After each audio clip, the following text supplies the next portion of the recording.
Toute l'actualité high-tech, c'est 01net TV, c'est tous les jours bien sûr. Et ça y est, Apple est en train de dessiner le futur de l'iPhone, Jérôme.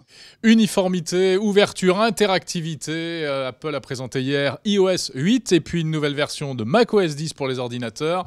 Et on voit qu'Apple entreprend une petite révolution qui passe par le logiciel. Alors nous vous avons fait vivre hier soir en direct pendant plus de 2h30 ce live avec donc cette keynote de la WWDC, le résumé des annonces avec nos journalistes Delphine Sabatier, Éric Le Bourlou et Didier Sens.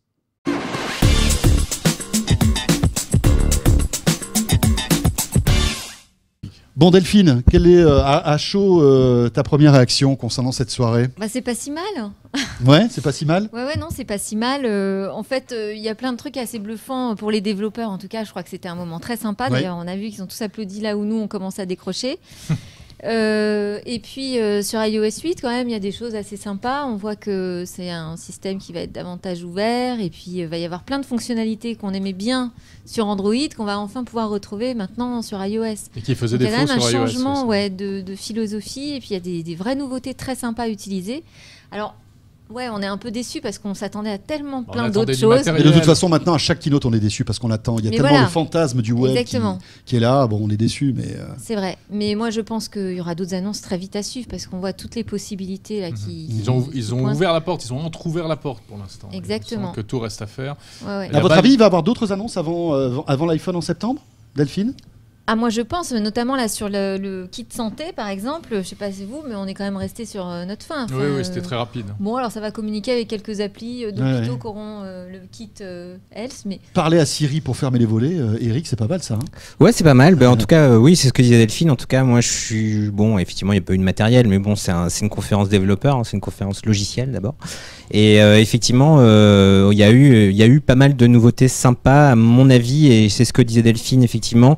Je trouve qu'il y a aussi une espèce de changement d'attitude chez Apple. Dans iOS 8, on voit que maintenant, on va pouvoir, les développeurs tiers vont pouvoir entrer davantage dans le système. Ça va permettre de ressembler, de recoller un petit peu Android. On se plaint souvent du fait que iOS est un petit peu fermé, qu'on a du mal à utiliser certaines applis, qu'on aimerait bien que ce soit plus simple pour partager, de passer d'une appli à l'autre, etc. Et là, il y a eu pas mal d'annonces dans ce sens et ça, c'est vraiment, vraiment pas mal. Qu'est-ce qui t'a étonné le plus ce soir ?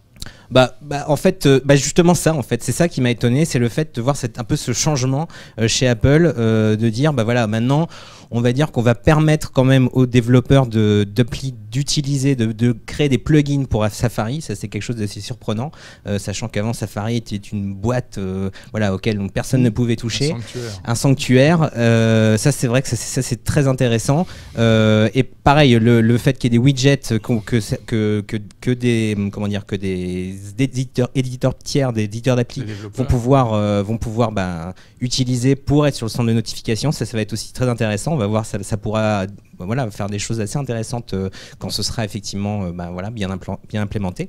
Moi, ça m'a plutôt plu. Je suis un peu plus réservé quant à la nouvelle version de macOS, même s'il y a pas mal de petites nouveautés sympas, parce que là on retrouve c'est un petit peu la logique de ce qu'on a vu l'année dernière avec iOS 7, qui était avant tout une mise à jour, on va dire, cosmétique, et c'est un peu ce qu'on voit là aujourd'hui. Ce qui est sympa, c'est quand même le lien qui crée entre iOS et macOS X. C'est quand même assez la petite fonction hands-off là qui est assez bluffante. Quand on peut envoyer ces documents, vous avez tout raconté déjà. Hein, oui, désolé. Mais c'est pas grave. C'est bien pour tous ceux qui viennent de nous rejoindre. C'est parfait. Tu nous fais un petit résumé. On peut envoyer des documents d'un appareil à un autre, passer un coup de fil, et puis même recevoir des appels directement sur son Mac quand le téléphone est dans la chambre. Tout ça, ça paraît aujourd'hui évident, et pourtant c'était pas possible, et ça va être vraiment sympa. C'est des choses qui vont être concrètes et super sympas à utiliser. Et j'ajouterais aussi que le partage familial, c'est un gros changement chez Apple.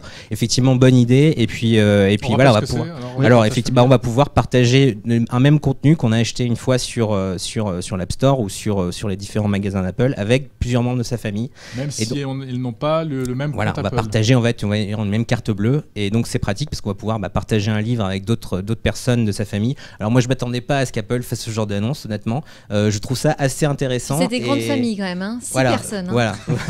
Et puis c'est pas mal parce qu'effectivement c'est des choses qui manquent généralement dans tous ces services numériques, hein, que ce soit Apple, il n'y a pas pour l'instant Apple, mais ça arrivera demain. Mais chez Google ça n'existe pas vraiment, chez Spotify par exemple ça n'existe pas. Et ce genre de fonction en fait c'est peut-être une des choses qu'il va falloir faire demain, parce que c'est sympa d'acheter des trucs à droite à gauche, mais qu'on ne peut pas les partager.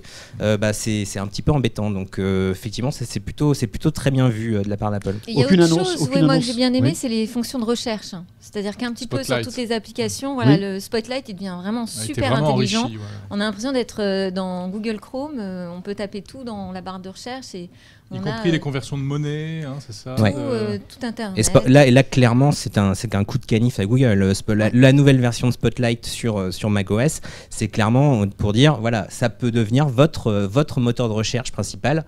Et là, il s'attaque clairement à Google, et en utilisant notamment la technologie qu'utilise déjà Siri, hein, notamment Wolfram Alpha, je pense, qui permet notamment de savoir, de résoudre des opérations, de savoir quelle est votre équipe de foot, quel est le score de votre équipe de foot, etc.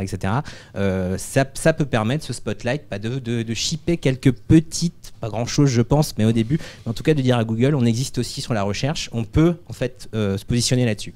C'est très malin pour deux raisons. D'abord parce que ça empêche les gens n'ont plus besoin de se connecter d'abord à Internet, Exactement. Puis d'aller sur Google, puis de taper leur requête. Et surtout, si j'ai bien compris, apparemment, il va accepter les requêtes en langage naturel. Ce que ne fait pas Google. Google est assez mauvais quand on lui demande quelle est la hauteur de la Tour Eiffel. Enfin bon, ça a été un peu amélioré récemment, mais en général, il est assez mauvais là-dessus. Il faut saisir la requête avec une formule spéciale. Là, apparemment, sur Spotlight, ça va être beaucoup plus proche de ce que les gens attendent d'un moteur de recherche. C'est clairement, d'ailleurs, je pense, ils ont dû partir de ce qu'ils ont fait avec Siri pour développer ce Spotlight sur macOS. C'est déjà un gros avantage à Spotlight aujourd'hui sur macOS par rapport à d'autres systèmes d'exploitation. Ça peut être vraiment une killer app pour le prochain Yosemite. Bon, alors des regrets malgré tout, on n'a pas parlé de musique ce soir. Le coup de type aussi, c'est marrant. Vous en avez parlé aussi, du fait qu'il puisse automatiquement commencer un début de réponse dans les SMS. Ouais, c'est... Oui. Bon, tout ça, on est pressé quand même de ça, je me méfie parce que c'est le genre de truc c'est pour ça, on est pressé d'essayer. S'il fait les trucs tout seul dans son coin, attends, c'est pas ça que je voulais dire. Il enverra des SMS tout seul. Mais déjà, le prédictif, il marche assez bien. Enfin, bon, on est obligé de il faut le relire à chaque fois. On est obligé de relire à chaque fois, je suis d'accord. Mais ça permet de gagner beaucoup de temps. Ça fait des choses marrantes à l'arrivée. Et là encore une fois, pour témoigner de l'ouverture d'Apple, c'est aussi le iOS 8 permettra de changer de clavier, ce qui est quand même assez hallucinant. Donc sur Android, on peut le faire depuis longtemps. Moi, j'aurais jamais imaginé qu'Apple nous permette un jour de choisir son propre clavier.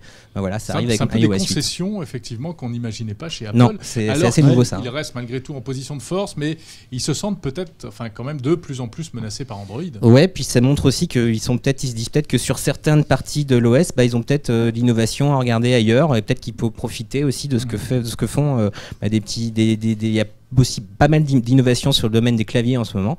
Ils se disent peut-être, ce serait bien qu'on en profite aussi, quoi. Voilà pour ce coup d'œil sur les grandes annonces iOS et macOS 10, annonce signée Apple hier soir. On aura l'occasion de revenir en détail, bien sûr, sur tout cela prochainement sur 01net TV. Et l'actu high-tech ne s'arrête jamais sur 01net TV. Et après avoir évoqué longuement Apple hier soir et aujourd'hui, on va s'intéresser à un autre géant du web aussi, Microsoft, ce soir. Avec un live dès 18h, nous recevrons le directeur général de la filiale grand public de Microsoft. Rendez-vous donc ce soir à 18h sur 01net TV.